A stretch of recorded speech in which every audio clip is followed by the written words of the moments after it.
Hey everybody, it's Dr. Carmen Bright and this is Car Chronicles. You guys ready? I am. Well, let's do this. Let's talk about response versus reaction. I didn't have a title by the time I started talking, but there'll be a title by the time you see the video. So let's talk about response versus reaction. You guys know, being in a situationship with a narcissist, they thrive off of your reaction. And, story time, just a little bit of story time. As some of you guys who have watched my videos, you know that I was married for 20 years, dated for 2 years. I mean, it wasn't a real marriage. It wasn't a real dating. It was a situationship. That's what it was. But, that was the tormentor. That was my tormentor at that time. I didn't know what I was in. But one thing that I do know, he knew how to get me to react. And I, like many of you, I had a little gangster inside of my soul. I was military. I was a fighter. I wanted to fight. I was that type of person that, if he would say something, and he was over the telephone, I would show up at his house. What you say? I couldn't hear you.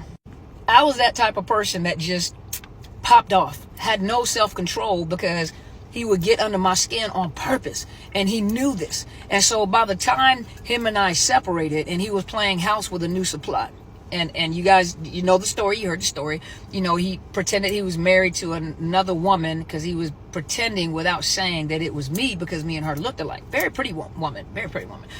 But he would do things like, I was the wife, she was the girlfriend, I was the wife on the side. You guys remember Friday?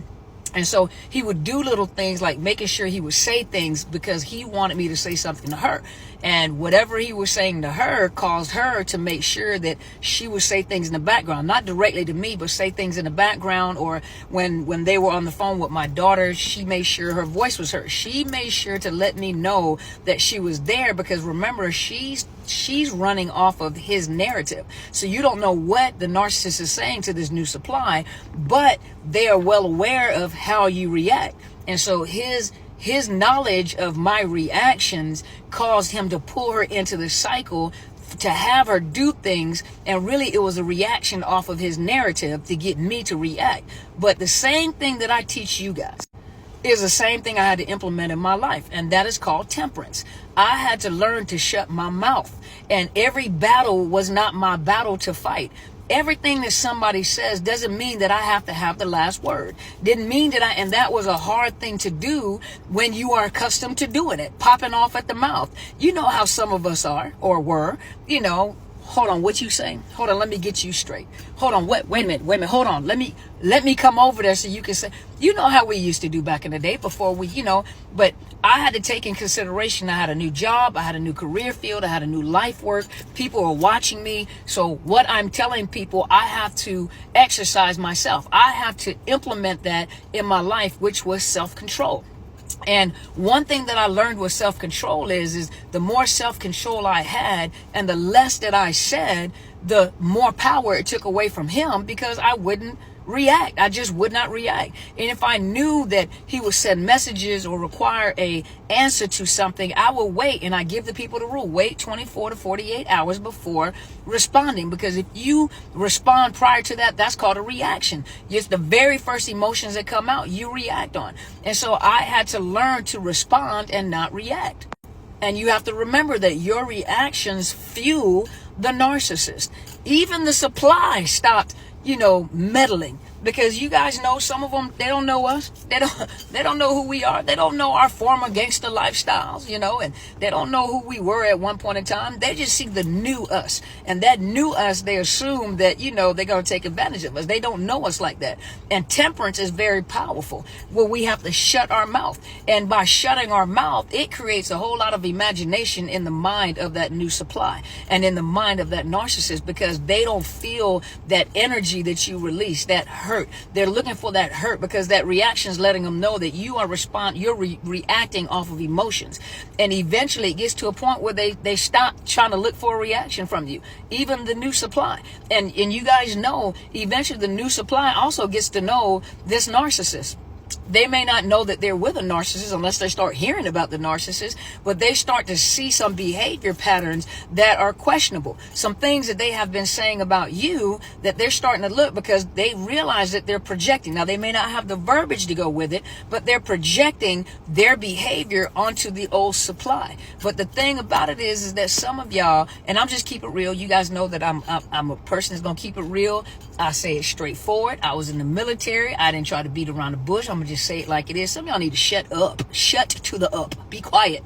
Shut up. Some of y'all talk too doggone much. You talk so much that they know everything about you. They know your heart. And the more you talk and the more you explain and the more you got to make sure you get them straight, and the more. And I just got to say what I say, and no one's going to hold me back, because I'm no longer in this domestic violent narcissist abuse relationship. So I'm going to just say what I feel, and I'm have the freedom to do it. No, see, you're still reacting off of the pain and the torment from the past. And the more you run off at the mouth, the more you pop off at the mouth, the more they get to see your heart. So they know you're not through yet.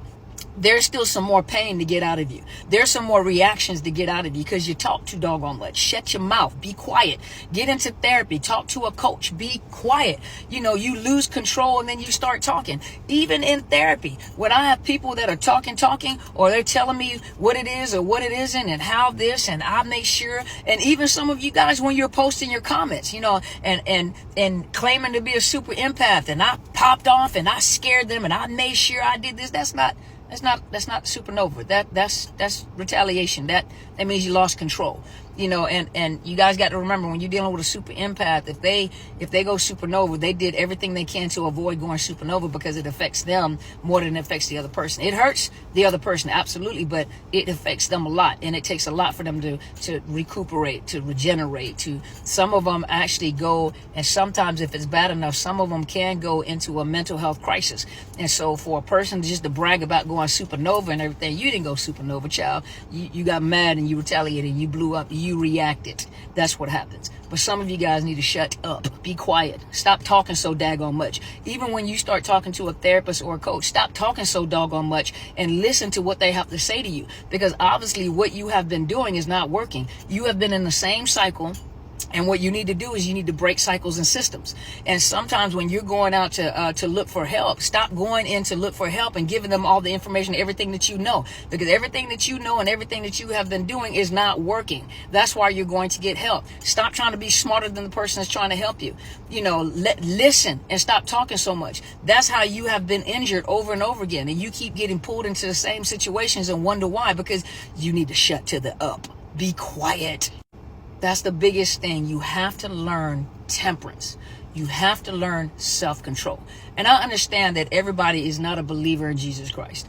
And you guys know my confession of faith. I'm a believer of Jesus Christ. And one thing that I learned during this time, which was a very hard lesson when you're trying to get out of your own flesh, when you're trying to get out of your own emotions, is he had to teach me, God had to teach me to be quiet.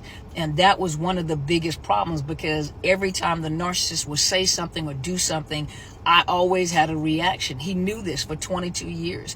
And then when we separated, when we divorced, you know, I had to learn to be quiet and not react and not say what I wanted to say. And I had to give myself that 24 to 48 hour grace period, where you guys see that on Facebook or on social media, where a person makes a comment and that person is writing all this stuff on the text, and they're saying all this stuff, and then they delete everything, delete, and they're like, okay. I had to learn to do that in my mind. I had to learn not to react. I am not going to fuel you. This is a waste of my time. This is a waste of your energy.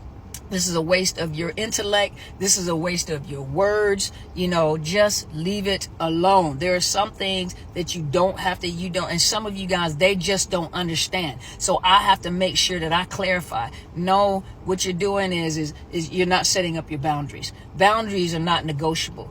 Boundaries are not, you don't negotiate with someone. It is what it is. You step over these boundaries, I cut you off. I will give you the silent treatment. I would gray rock you. When it comes to you guys having children and everything, I know for a fact, and he said it himself when he was talking, he talk to get you to talk. So a lot of times narcissists talk to get you to talk, and the ex-narcissist would talk in order to get me talking. One of the things he said, most smartest things he's ever said to me, he says, I know that you just tolerate me. And the thing in my mind went off, like, of course I tolerate you, because of the fact that I know that if I don't, you're going to abuse my child. And so I have no choice but to use temperance, because you will retaliate and take it out on my kid. So you got to be wise. Sometimes you got to learn to shut to the up, be quiet.